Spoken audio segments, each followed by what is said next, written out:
Hannah, would you? I sure will. Thank you.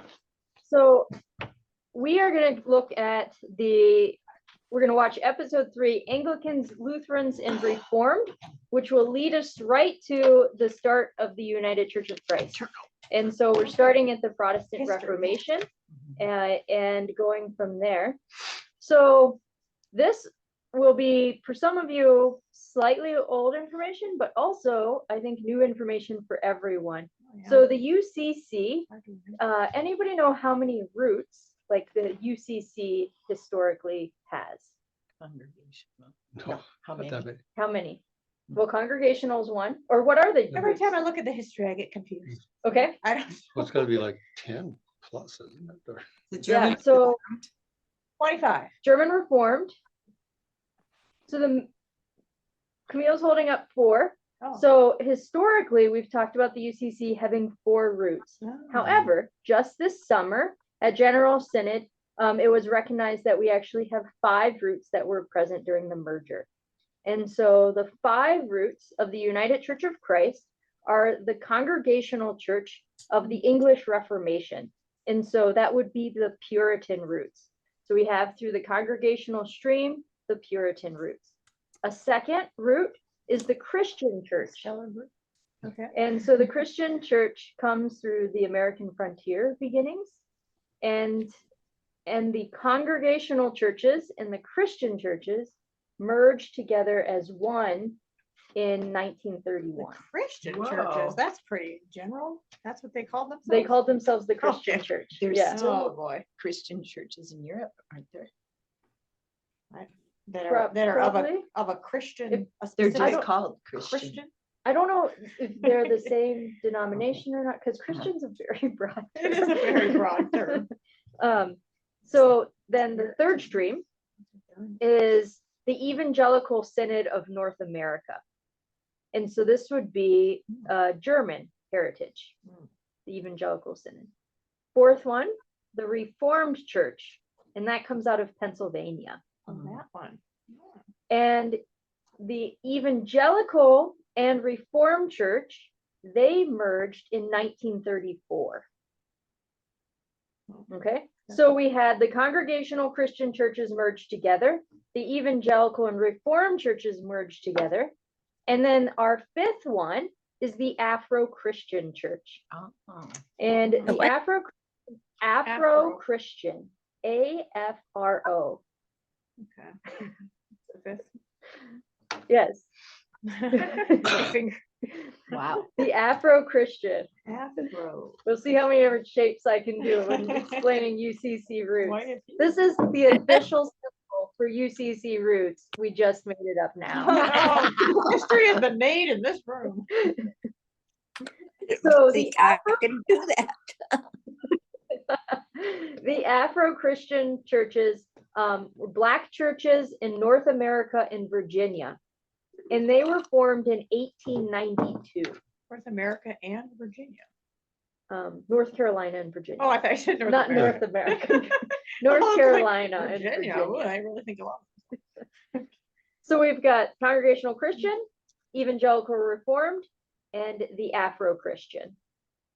And so those 5 roots merged together in 1957, which created the United Church of Christ. Yeah, I've heard that. I remember that, 1957. And congregational is very familiar. Yep. Also So that. whenever you need to remember, just look at your hands, spread your fingers, and you got them all. CCERA. 1957 became the UCC. Wow. Kakaura. So those are the major roots. There's a number of books that are called the Hidden Histories of the United Church of Christ, and there's other smaller other denominations that have joined in with the United Church of Christ. There's also parts of these streams that are connected with the United Church of Christ, but did not officially join in the merger. So there's some congregational churches that are still congregational. That's true. And you can also see in UCC churches, you might see, especially like around here, there's more of congregational influence. So you might Yeah. see like First Congregational United Church of Christ. Yes, both. And that tells you what root did it come That's what out Valley of? City It says. came out of the congregational root, but it merged as part of the United Church of Christ. In Pennsylvania, you'll see a lot of St. John's Reformed United Church of Christ, because more of the Pennsylvania ones come out of the Reformed tradition. Nice. And so different regions sometimes have more influence. Here in North Dakota, we have more congregational influence, but there are Reformed churches as well because of the German influence too, Reformed, and the evangelical. Reformed Pennsylvania Dutch is something different. That is different. I had a roommate in college. Okay. And they were quite conservative. Okay. So with these 5 streams, this is what makes up kind of the uniqueness of the United Church of Christ, because these streams were not super similar to one another. No. It was like They're a weird Puritans marriage and that they Catholics. came together, and they were very different. So Evangelical Reformed Church, they had a book of worship. They had, this is how you do the worship service. Here's our liturgy, and we do this liturgy, whichever church we're at, and we turn certain ways. More high church, like you do things a certain way. Then you'd have the Congregational Christian Church, where they're like, we do it our way. And if the church down the street wants to do it their way, fine, but we do it our way. Huh. And so you had this merge together. You also had Congregational Christian is a little historically known for, like, how do we change the world around us? How do we be the beacon on the hill that transforms our community? And then the Evangelical Reformed, you have churches that were coming over from like Germany during wartime, or coming over, and they were like, how do we be a family unit with one another and have a great potluck? And so you had love those some potlucks. churches that were like, let's have a business meeting and we're going to transform everything from like grassroots to the government, like the whole deal. And then you had, let's just make good food together and eat together. And so we had these things come together, which is what makes the UCC really unique. And what's most important in the UCC is this tension between autonomy and covenant, that we're in a covenant with one another, but we respect one another's autonomy. And that's true within our local church too, is that one of the reasons why we're a non-creedal denomination is it's okay for people to hold differences of opinion, differences of theology within the church, and yet still be bound as one within Christ. That's okay, because what's most important is that we are one within Christ. And so that's what's uplifted. And through that, that's how we love God, love ourselves, love self, and love neighbor, as we talked about. Is there anything that you say, what you said, we're one in Christ, but could that be anything that they decide is one in Christ? Every church could be different. Is there anything that makes us one, together, that there's one belief? So there's we do have a statement of faith, and we have historical creeds, and we're gonna look more at those next week. I'd like, so that we can dive more into like the UCC statement of faith, which a lot of time was spent doing that, to put that together, and it's in a few different forms. And then our historical creeds too. So like last week we talked about the Nicene Creed. That's one of our historical creeds. The Apostles' Creed is one of our historical creeds. So these are creeds that are important to us and are important to other denominations too. And that's how we are siblings with other denominations, because we do hold those same beliefs, those same creeds as important. But they're not seen as tests of faith. So people are not excluded just because they are working through parts of the creed. Or even if there's a part of the creed where like, I would word that differently, then they can still be a part of the church family. Does that answer your question, Toby? Okay. Any other questions on history? And otherwise, we're going to jump into episode 3, Anglicans, Lutherans, and Reformed by Useful Charts. And if you're watching this online later, the link to that will just be in the description, but we're not going to record that as we're I watching. could not find the email, but I Googled it easily. Okay. Charts. Bible history or something. Yeah, it's Okay. easy to find For on some reason I YouTube. cannot find it. Not in I trash. couldn't find it It wasn't in either. my trash or anything. Oh. But anyway, I Googled. I'll have to send it again. That's weird. Yeah.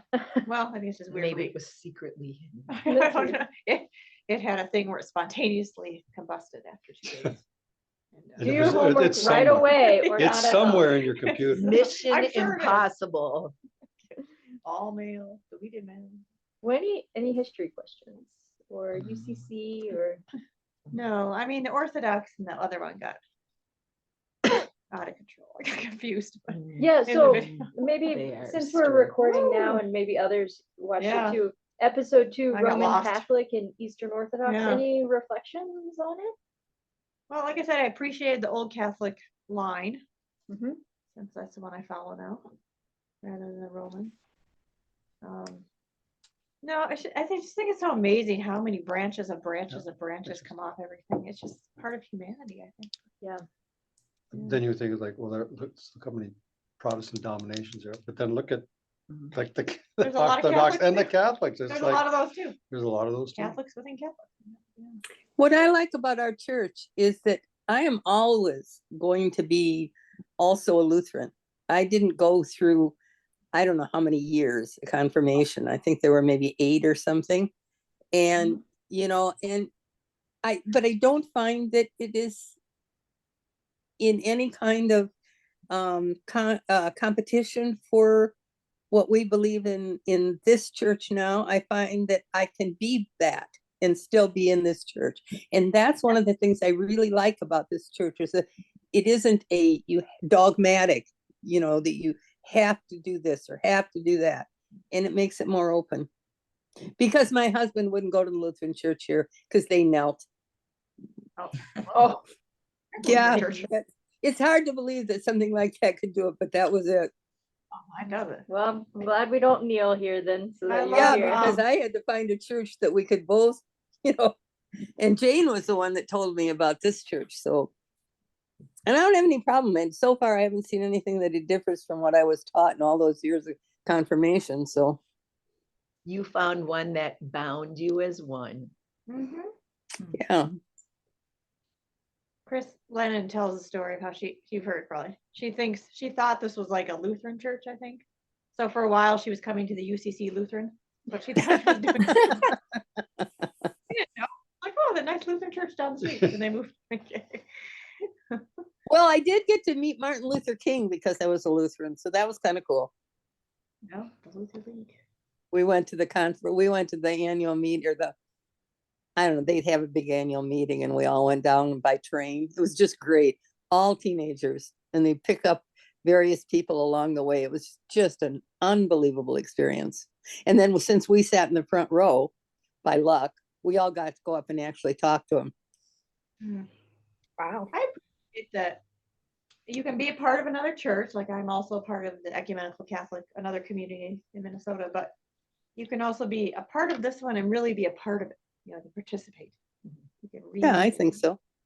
sometimes and really feel like you're a member of it. Yeah, And I the- haven't felt that there was any real big you know, Yeah, yeah, because you don't have to swear to anything except being a good person. And believing in a being, probably, which is fine. I think at least. I think there might be a few atheist type people who go here, which is totally fine, but I mean, general, I suppose we're Protestant. there's always hope. Hannah, some of the best Christians I know are atheists. Atheist or agnostic? Atheists. Interesting. There's different ways to be Christian. I found in talking to people. Some Oh, people yeah. being Christian is more of words and a certain way of belief. Other people being Christian is like they don't want on the other extreme. I don't want anything to do with words.